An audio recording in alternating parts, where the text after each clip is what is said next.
So what's up everybody, this is Alex. Welcome to my second show here on YouTube. So the content is principles, and yeah, as we have learned in the last tutorial, most of the common Scratch techniques are generated by grouping the elementar movements. Elementar movements on the crossfader, like closing, tapping, opening, or the reverse transformer is also elementar movement. So, and elementar movements on the record are notes, E-tones, and then when we group this, we obtain different tear variations. So, and in this lesson, I'm gonna show how to derive new pattern by using simple principles. You have to know that the S notation is a transcription methodology for all these playing styles here, for all these techniques, but this is basically not so important. Important is the principles, the methods to derive kind of like composing strategies for this new musical instrument. This is really interesting, and it's a little bit like Lego. Yeah, we build or we construct some new patterns by grouping elementar movements. So, okay, the content for this lesson. The popular principle, or the most popular principle, is the reverse variation of a pattern. Yeah, you know it very well, and let's take the one-click orbit to demonstrate this. So the one-click orbit is when we play a baby scratch, basically, and we incorporate the close open motion, yeah, on the forward, so on the note, and also on the E-tone. Yeah, when we combine this, we obtain the one-click orbit. So now the first principle, as I said, is the reverse. And the reverse one-click orbit, it's done by playing a reverse baby scratch in correspondence with close open on the E-tone at first, and then on the note. So, in the case we play only the record motion as a reverse, we obtain the reverse one-click orbit. Yeah, we play only the record motion as in reverse, but the same method can be done now on the crossfader. Yeah, and the reverse performance for closing open is open close. So, okay, that means when we play now the reverse one-click orbit related to the crossfader performance, we play basically here's a baby scratch, and now the reverse crossfader performance of closing open is open close. So the pattern would be like this: open close for the note and open close for the E-tone. Yeah, when we play it subsequently,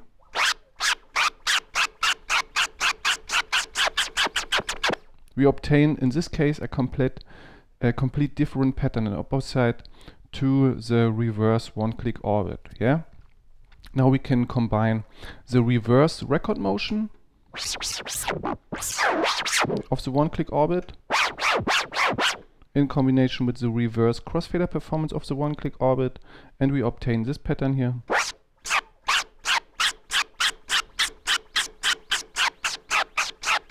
Yeah, okay.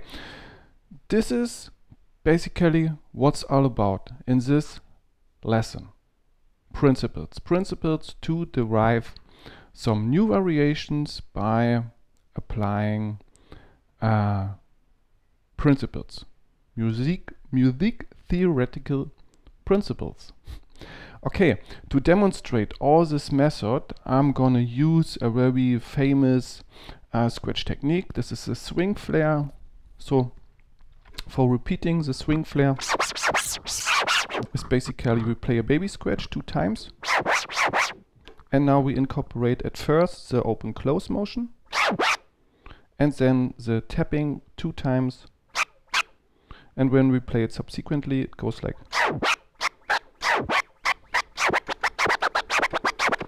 Okay, this is the swing flare. So Okay. The first method, reverse swing flare, I think this is clear. We play instead of the baby scratch a reverse baby scratch, and we obtain. Yeah, okay. So now the reverse variation for the crossfader, and that means we play now instead of open close at first, we play the tapping 2 times at first. That means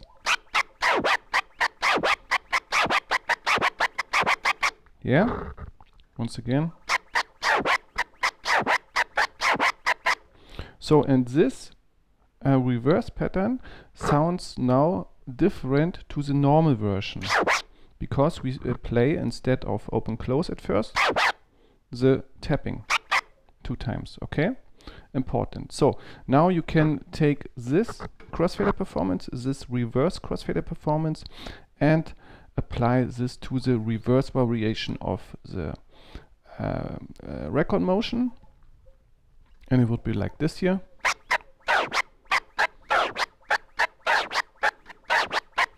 Okay, I think this is clear. This is a really simple method. So the reverse method, yeah, for the classification.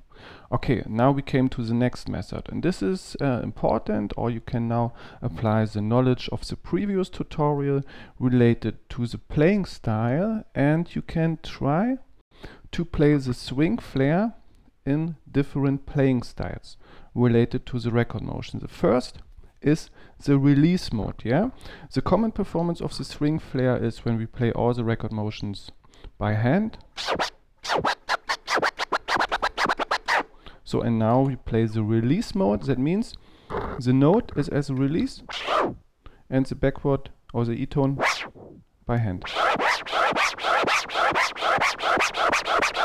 So, and now you can combine this.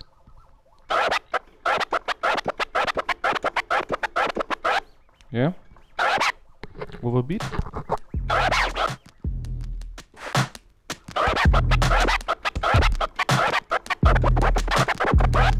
So, and this is not so easy.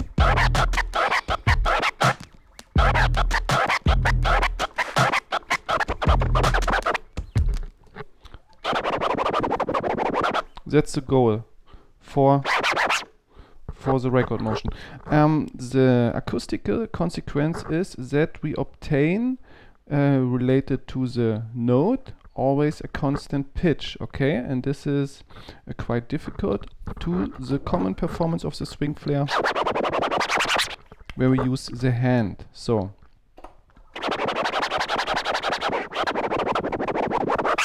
yeah? Okay, playing style, release mode. You can transfer this principles, this is very important, or it's an important hint, that you can transfer these methods on to all scratch techniques, yeah? So try it out.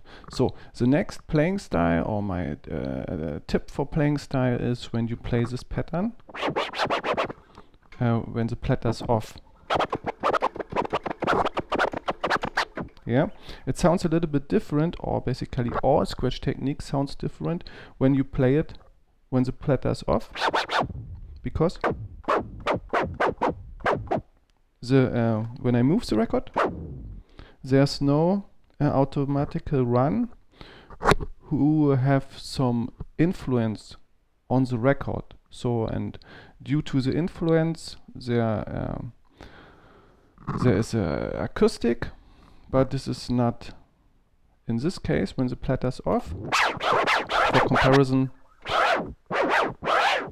when the platter's on, there's always a little power against the direction. Yeah, and that's the reason why the platter off style attains a different acoustical result. It's not so much, but it's interesting to know this kind of variation. So another way of using the platter off style is for throwing. Yeah, like this here.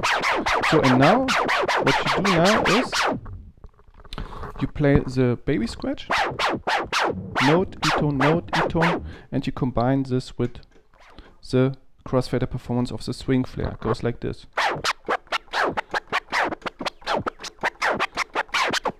Yeah. Try it.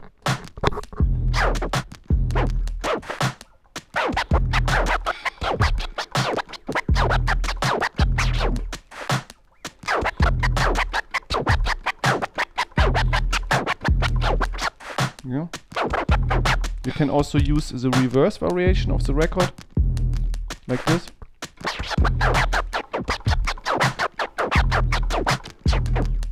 Yeah, it's tricky.